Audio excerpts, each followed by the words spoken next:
Hey everyone, this is Meenu Arya and welcome once again to the channel Let's Learn Together. Today we will discuss about the most important topic that is verb. Verb एक तरह से nucleus होता है, main और important part होता है sentence का, या यूँ कह लीजिए कि सेंटेंस में अगर वर्ब नहीं है, बहुत सारे हम वर्ड्स लिख रहे हैं, अगर उसमें वर्ब नहीं है तो हम उसको सेंटेंस नहीं कह सकते। तो वर्ब अगर बात आई मीन्स क्रिया सबको पता है। अगर मोस्ट कॉमनली हम बात करें तो इनको कह देते हैं एक्शन वर्ड्स। वर्ब यानी कि एक्शन वर्ड्स। लेकिन अगर हम एक्शन वर्ड्स कहते हैं तो ये इन्फॉर्मेशन एक तरह से इनकम्प्लीट होगी, अधूरी होगी। इसकी अगर एक परफेक्ट डेफिनेशन की बात करें तो वर्ब ऐसे वर्ड या ऐसे वर्ड्स होते हैं, ऐसा वर्ड होता है दैट एक्सप्रेसेस एन एक्शन, जो किसी एक्शन को तो दिखाता ही है। एक्शन वर्ड्स तो होते ही हैं, साथ में और क्या होता है, फीलिंग को भी शो कर सकता है, पोजीशन भी दिखा सकता है, स्टेट ऑफ बीइंग और एग्जिस्टेंस भी दिखा सकता है। अगर थोड़ी देर के लिए हम मान लें कि जो वर्ब है वो एक्शन वर्ड्स होते हैं, तो फिर आई हैव अ पेन, मेरे पास एक पेन है, यहाँ पे कोई एक्शन नहीं हो रहा, कोई एक्टिविटी नहीं हो रही, लेकिन फिर भी इस सेंटेंस के अंदर वर्ब है। तो वो क्या काम कर रही है, क्या शो कर रही है, पोजीशन दिखा रही है। आई हैव अ पेन, मेरे पास एक पेन है। फीलिंग्स भी शो करने वाली, जैसे I love dancing, I love singing. यहाँ पे सिंगिंग जो है वो वर्ब नहीं है। आई लव या लाइक डांसिंग, सिंगिंग। हम डांसिंग या सिंगिंग इस वर्ब की बात नहीं कर रहे, जो कि क्या है, जीरंड है। आगे हम वर्ब का जब और आगे बढ़ेंगे उसमें ये भी डिस्कशन करेंगे कंप्लीट डिटेल से। लेकिन फिलहाल यहाँ पे बात हो रही है इन वर्ब्स की, जो क्या शो कर रही हैं, फीलिंग्स को शो कर रही हैं। पोजीशन को शो हमने किया। एक्शन वर्ब्स तो होती ही होती हैं most commonly. For example, he is going, he is climbing, she is swimming. तो इसमें क्या है, एक्शन हो रहे हैं। एक्शन से हम बात कर लेते हैं कि फिजिकल जो एक्टिविटीज़ हैं, फिजिकल है या फिर मेंटल एक्टिविटीज़ को भी चलो एक्शन में हम थोड़ी देर के लिए ले लेते हैं।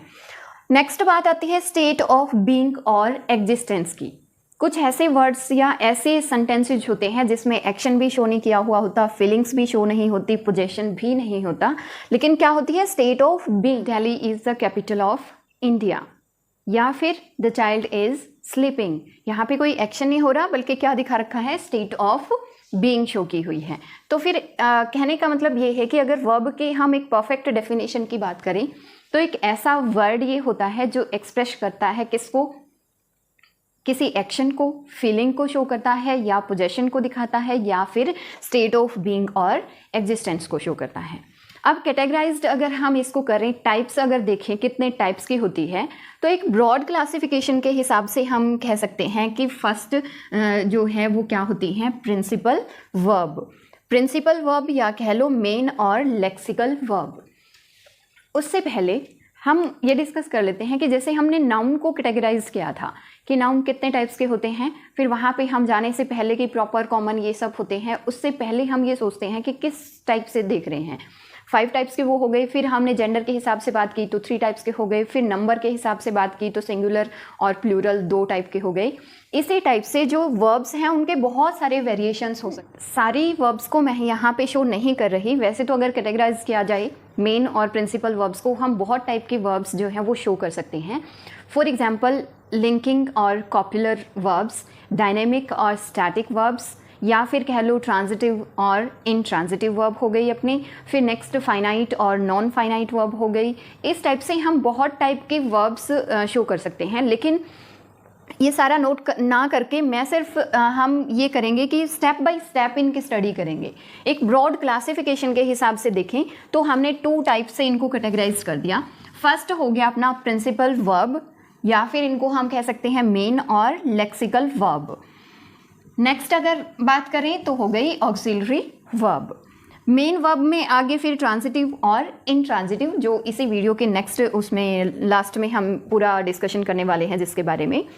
अगर सेकेंड टाइप की बात करें तो ऑक्सिलरी वर्ब हो गई, जिसके अंदर फिर क्या आ जाता है, मेन ऑक्सिलरी वर्ब्स, या कह लो हेल्पिंग वर्ब। नाम से ही पता चल रहा है ऑक्सिलरी मीन्स टू हेल्प।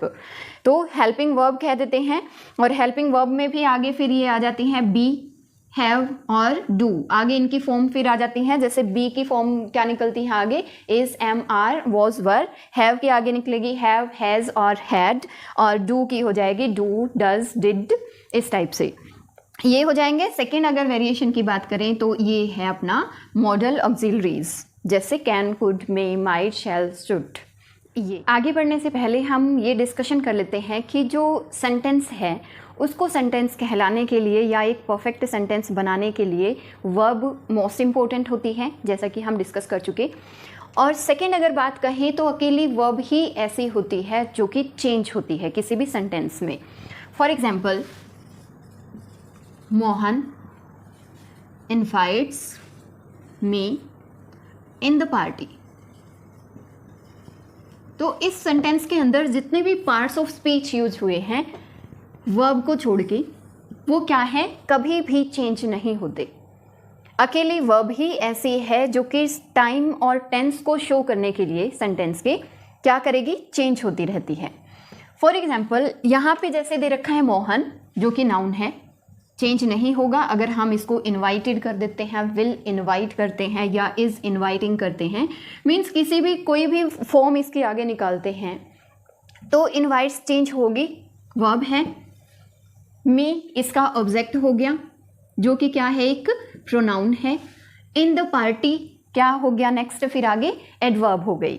तो ये जो पूरा सेंटेंस है वो सेम रहेगा, किसके अलावा, इनवाइट्स, वर्ब को छोड़ के।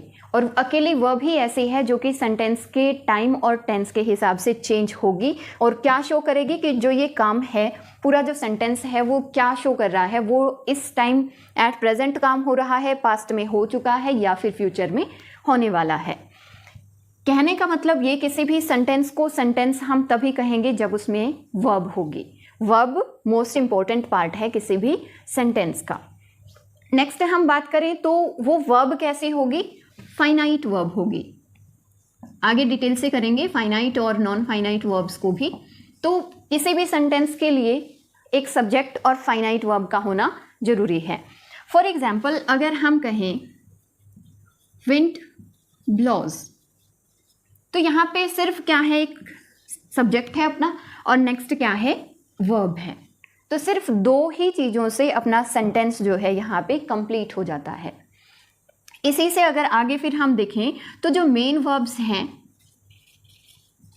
मेन वर्ब्स या प्रिंसिपल वर्ब्स जो हैं, लेक्सिकल वर्ब्स जो हैं, वो अपने साथ हेल्पिंग वर्ब ले भी सकती हैं और नहीं भी ले सकती हैं। फॉर एग्जाम्पल, यहाँ पे क्या है, विंड ब्लोज। ब्लोज क्या है, मेन वर्ब है, यहाँ पे इसको हेल्पिंग वर्ब की नीड नहीं है। आई एम अ टीचर, अगर इस सेंटेंस को देखें तो एम जो है, जो हेल्पिंग वर्ब मानी जाती है, वो यहाँ पे किसका काम कर रही है, मेन वर्ब का कर रही है। यानी कि थर्ड पार्ट अपना क्या निकल के आता है, थर्ड जो फैक्ट है या इंपॉर्टेंट एक की पॉइंट है वो निकल के आता है कि जो हेल्पिंग वर्ब है वो कभी कभी मेन वर्ब के जैसा बिहेव भी कर सकती हैं। फर्स्ट हमने किया सेंटेंस का कि जो सेंटेंस है उसमें अकेली वर्ब्स ही ऐसी होती है जो कि चेंज होती रहती है टाइम और टेंस को दिखाने के लिए। बिना वर्ब के सेंटेंस को हम सेंटेंस कह ही नहीं सकते, किसी भी सेंटेंस को एक फाइनाइट वर्ब की नीड होती ही है। नेक्स्ट हमने बात की कि जो मेन वर्ब्स हैं वो अपने साथ हेल्पिंग वर्ब ले भी सकती हैं और इंडिपेंडेंटली भी एग्जिस्ट कर सकती हैं विदाउट हेल्पिंग वर्ब। और जो थर्ड हमने बात की तो वो क्या है, जो हेल्पिंग वर्ब्स हैं वो as a main verb behave कर सकती हैं। सबसे पहले हम वर्ब के टाइप्स पढ़ लेते हैं, ट्रांजिटिव और इनट्रांजिटिव। ट्रांजिटिव ऐसे वर्ब्स जिनको रिक्वायरमेंट होती है एग्जिस्टेंस के लिए किसी ऑब्जेक्ट की, मीन्स जो अपना जो मीनिंग है वो वर्ब तक ही कंप्लीट नहीं करती, उसको ज़रूरत होती है किसी ऑब्जेक्ट की। नेक्स्ट इसके अपोजिट अगर इनट्रांजिटिव की बात करें तो ऐसी verb which does not require any object, किसी ऑब्जेक्ट की रिक्वायरमेंट इसको नहीं होती एग्जिस्टेंस के लिए। दो टाइप से। लेकिन दूसरी इम्पोर्टेंट बात ये है कि इंग्लिश के अंदर मोस्टली ज़्यादातर हम किसी भी वर्ब्स को ऐसे कैटेगराइज्ड नहीं कर सकते कि ये वर्ब जो है ट्रांजिटिव वर्ब है, ये वर्ब जो है इनट्रांजिटिव वर्ब है, जब तक उसको सेंटेंस को हम स्टडी ना कर लें। फिलहाल के लिए तो हम यही देख लेते हैं कि ट्रांजिटिव वर्ब कौन सी होती हैं और इनट्रांजिटिव कौन सी होती हैं, कैसे आइडेंटिफाई करें। इनट्रांजिटिव से अगर हम स्टार्ट करें तो ऐसी वर्ब्स जिनको ऑब्जेक्ट की ज़रूरत नहीं होती, जैसे the man died.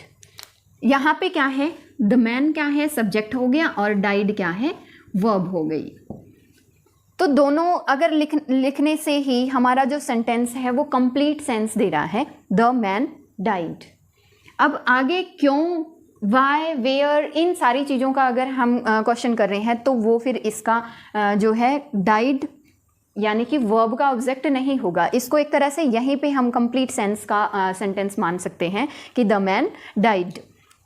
She smiled, यहाँ पे क्या है, सब्जेक्ट हो गया और क्या है, वर्ब हो गई।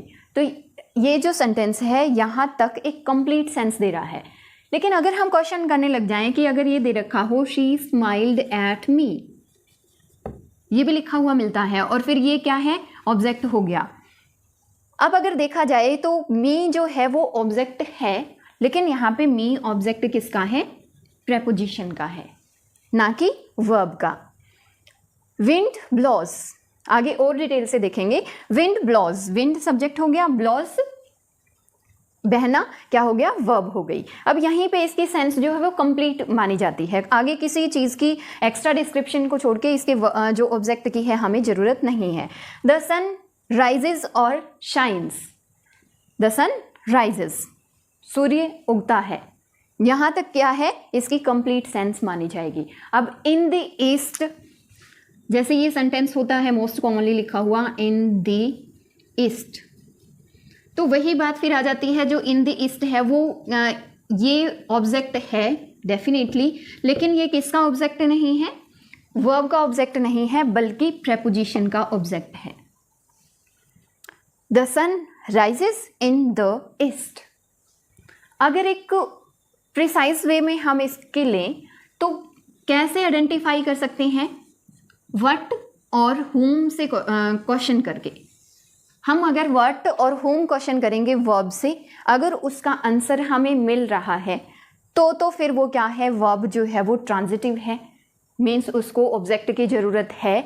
और अगर इनका नहीं मिल रहा, जैसे हम वेयर, वाई, व्हेन, ये सारी चीज़ों का अगर आंसर मिल रहा है तो वो फिर एडवर्ब होती है। ओके, नेक्स्ट हम आ जाते हैं ट्रांजिटिव पे। कंपैरिजन में अगर पढ़ेंगे तो और क्लियर हो जाएगा।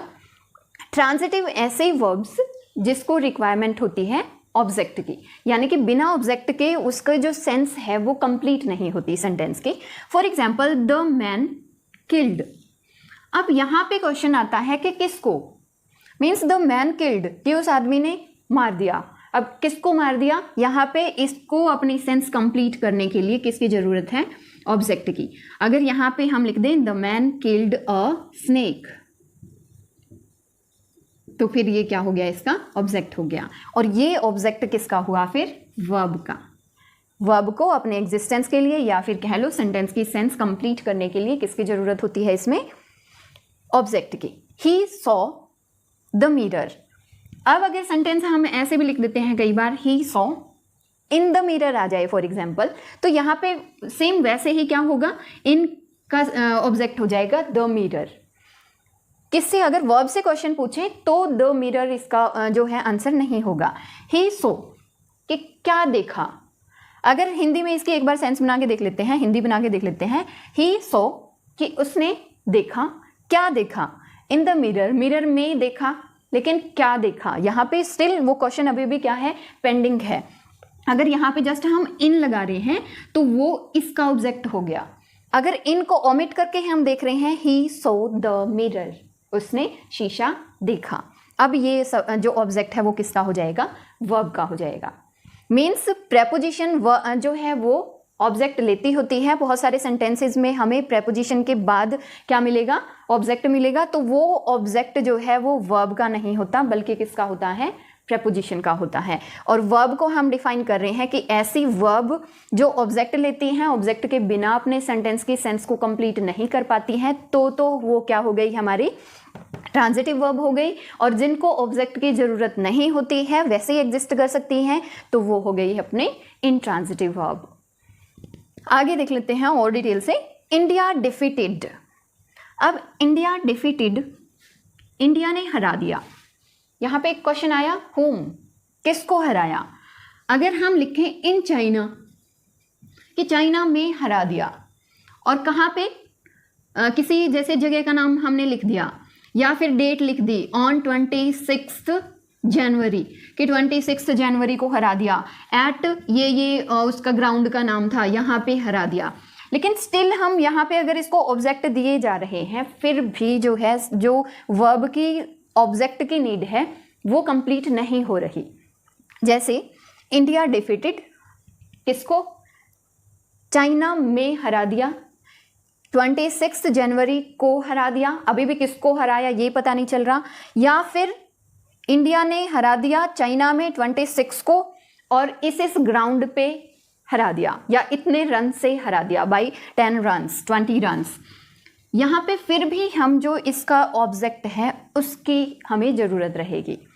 इसको क्या चाहिए, डायरेक्ट ऑब्जेक्ट चाहिए, ना कि प्रेपोजिशंस वाले ऑब्जेक्ट चाहिए।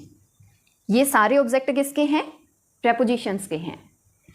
इंडिया डिफीटेड अगर हम बिना प्रेपोजिशन के यहाँ पे डायरेक्टली लिख रहे हैं चाइना, तो ये इसका ऑब्जेक्ट हो जाएगा। इंडिया डिफीटेड होम चाइना, कि इंडिया ने चाइना को हरा दिया। अब जो सारी बाकी की इंफॉर्मेशन है वो क्या हुई, एडिशनल हुई। यहाँ पे अपना ये जो सेंटेंस है, ये मेन पार्ट है, ये कंप्लीट हो चुका कि इंडिया ने चाइना को हरा दिया, चाइना में हरा दिया, 26 जन को हरा दिया, किसी कौन से ग्राउंड पे हरा दिया, या कितने रन से हरा दिया। ये सारी चीज़ें क्या हैं, इसकी एडिशनल इन्फॉर्मेशंस हैं। फिर आगे कितनी ही हम ऐड करते चलें, लेकिन जब तक हम यहाँ पे इसका जो डायरेक्ट या मेन ऑब्जेक्ट है वो ऐड नहीं करेंगे, तो जो सेंटेंस है या वर्ब है उसकी ऑब्जेक्ट की नीड कंप्लीट नहीं होगी। तो यहाँ पे कंक्लूड अगर हम निकालें, कंक्लूजन हम निकालें, ट्रांजिटिव ऐसी वर्ब्स जिनको एग्जिस्टेंस के लिए ऑब्जेक्ट की ज़रूरत होती है, और ऐसी वर्ब्स जिनको एग्जिस्टेंस के लिए ऑब्जेक्ट की रिक्वायरमेंट नहीं होती हैं उनको इंट्रांजिटिव कहते हैं। हमने बात की कि किस तरह से जो वर्ब्स हैं वो ट्रांजिटिव भी हो सकती हैं और इनट्रांजिटिव भी हो सकती हैं। बहुत सारी वर्ब्स ऐसी होती हैं जो कि ट्रांजिटिव और इनट्रांजिटिव दोनों के जैसा बिहेव करती हैं। वो डिपेंड किस पे करता है, इट डिपेंड्स ऑन सेंटेंस, कि सेंटेंस में किस सेंस में उसको यूज हुआ है, उसका यूज हुआ है वर्ब का किस टाइप से यूज़ किया गया है। मीन्स बिना सेंटेंस को पढ़े, बिना उसको जज किए हम ये डिस्कशन नहीं कर सकते, ये डिसाइड नहीं कर सकते कि वो जो वर्ब है वो ट्रांजिटिव है या इनट्रांजिटिव है। जैसा हमने आर्टिकल वाले उसमें टॉपिक में किया था, फॉर एग्जाम्पल वाटर क्या है, नाउन है, लेकिन अगर वाटर पॉल्यूशन की बात करें तो फिर क्या है, यहाँ पे ये वाटर क्या हो जाता है, एडजेक्टिव हो जाएगा। कैसे हो जाएगा, हम पोल्यूशन की बात कर रहे हैं और पोल्यूशन को कौन फिर डिफाइन कर रहा है, वाटर पॉल्यूशन। इसकी एक तरह से इसको क्वालिफाई कर रहा है ये वर्ड वाटर पोल्यूशन, ये एडजेक्टिव के उसमें आया है, रूप में आया है। और एक और एग्जांपल हमने लिया था जो अपना favourite, the Kapil Sharma show. तो यहाँ पे अगर हम इस उसमें बात करें तो कपिल शर्मा क्या है, नाम है किसी पर्सन का, नाउन है, लेकिन यहाँ पे कपिल शर्मा जो है वो भी क्या है, एडजेक्टिव है। किसको देखते हुए, इस पूरे सेंटेंस को या पूरे नाम को देखते हुए, द कपिल शर्मा शो। हमने शो की बात की है, द शो, कौन सा शो, कपिल शर्मा, तो इसको ये डिफाइन कर रहा है आगे। तो क्या हो गया, एडजेक्टिव, एज एन एडजेक्टिव ये दोनों यूज हुए हैं। मीन्स कहने का मतलब ये कि हम अगर हम सेंटेंस को पहले जज नहीं कर रहे तो हम ये डिसाइड नहीं कर सकते कि कोई भी वर्ब जो है उस सेंटेंस में, या फिर कह लो कोई भी वर्ड है, वो कौन सा पार्ट्स ऑफ स्पीच है, किस टाइप से बिहेव कर रहा है। फॉर एग्जाम्पल अगर इन सेंटेंसेस की स्टडी करें तो हमारे आंसर का और भी अच्छे से हमें अपना क्वेश्चन का आंसर मिल जाएगा। फर्स्ट है birds fly in the sky. अब यहाँ तक क्या है, ये सेंटेंस कंप्लीट हो सकता है, बर्ड्स फ्लाई, फ्लाई यहाँ पे क्या हो गई, हमने क्या मान सकते हैं, इनट्रांजिटिव मान सकते हैं। यहाँ पे इसको एग्जिस्ट करने के लिए आगे वाले पार्ट की ज़रूरत नहीं है, या फिर कह लो ये वाला जो पार्ट है वो क्या है, इनका ऑब्जेक्ट है ये, ना कि फ्लाई का। और इस तरह से फ्लाई क्या है, इनट्रांजिटिव वर्ब है। लेकिन नेक्स्ट ही सेंटेंस में अगर देखें, I can fly an aeroplane, तो यहाँ पे वर्ब के साथ क्या आया है, ऑब्जेक्ट हमने यूज़ किया है। आई कैन फ्लाई व्हाट, अब व्हाट का जो आंसर है वो क्या है, इस फ्लाई जो वर्ब है इसका आंसर है, इसका ऑब्जेक्ट है। तो यहाँ पे हम क्लियरली कह सकते हैं कि इसमें तो फ्लाई जो है इंट्रांजिटिव वर्ब के रूप में आई है, और यहाँ पे फ्लाई क्या है, ट्रांजिटिव वर्ब है, क्योंकि इसको एग्जिस्टेंस के लिए किसकी जरूरत पड़ी, ऑब्जेक्ट की। नेक्स्ट इसी टाइप से देख लेते हैं, द ट्रेन स्टॉप्ड सडनली। अब यहाँ पे द ट्रेन स्टॉप्ड, इतना ठीक है, सडनली क्या है, इसका ऑब्जेक्ट नहीं है बल्कि क्या है, एक एडवर्ब है। एडवर्ब को हम याद करते होते हैं ना, मोस्ट कॉमनली क्या आता है, ly आता है पीछे, सब में नहीं आता लेकिन मोस्ट कॉमनली आता है। द ट्रेन स्टॉप्ड सडनली, तो यहाँ पे स्टॉप्ड क्या हुई, इसको ऑब्जेक्ट की नीड नहीं है, ऑब्जेक्ट दे ही नहीं रखा सेंटेंस में, तो ये जो वर्ब है वो क्या मानी जाएगी, इंट्रांजिटिव। नेक्स्ट ही सेम वर्ब अगर देखें, द ड्राइवर स्टॉप्ड, क्या स्टॉप किया ड्राइवर ने, व्हाट क्वेश्चन हो रहा है और उसका आंसर मिल रहा है the train, the bus, the driver stopped the bus. यहाँ पे स्टॉप्ड क्या हो गई, अपनी ट्रांजिटिव वर्ब हो गई। किसने बताया, सेंटेंस की सेंस ने, या सेंटेंस में दिए हुए ऑब्जेक्ट ने हमें बताया कि यहाँ पे स्टॉप्ड क्या है, एक इंट्रांजिटिव वर्ब है, और यहाँ पे स्टॉप्ड क्या है, ट्रांजिटिव वर्ब है। ऐसे ही नेक्स्ट में the earth moves, the earth subject हो गया, मूव्स है वर्ब, तो ये कैसी वर्ब हुई जिसको ऑब्जेक्ट की जरूरत नहीं होती, इंट्रांजिटिव। नेक्स्ट अगर बात करें, ही मूव्स, क्या हिला दी, द टेबल, तो इसको अपने सेंस के लिए क्या, किसकी जरूरत पड़ी, ऑब्जेक्ट की, जो कि दे रखा है द टेबल। तो इस हिसाब से ये यहाँ पे इस सेंटेंस में मूव जो वर्ब है वो क्या हुई, ट्रांजिटिव वर्ब हो गई। मीन्स टू कंक्लूड अगर हम कहें तो बहुत सारी ऐसी वर्ब्स हैं जो कि ट्रांजिटिव और इनट्रांजिटिव दोनों टाइप से बिहेव कर सकती हैं। इंपॉर्टेंट क्या है, सेंटेंस में हमने उसको जज करना है, आइडेंटिफाई करना है कि उसमें ऑब्जेक्ट दे रखा है, और वो भी किसका, हम क्वेश्चन करेंगे व्हाट और होम, व्हाट और होम को, क्योंकि वेयर, व्हेन और वाई, इन सारी चीज़ों का आंसर कौन देती होती हैं, एडवर्ब्स, जो कि हम आगे डिटेल में पढ़ेंगे। तो हमने क्या देखना है, सेंटेंस की सेंस को हमने स्टडी करना है, सेंटेंस का मीनिंग हमने निकालना है, उसको जज करके अगर हम देखेंगे तो एक सेंटेंस में हो सकता है वही वर्ब क्या हो, ट्रांजिटिव हो, और दूसरे ही सेंटेंस में वो verb, same verb intransitive verb का बिहेव कर रही होती है। This is all for today, thanks for watching.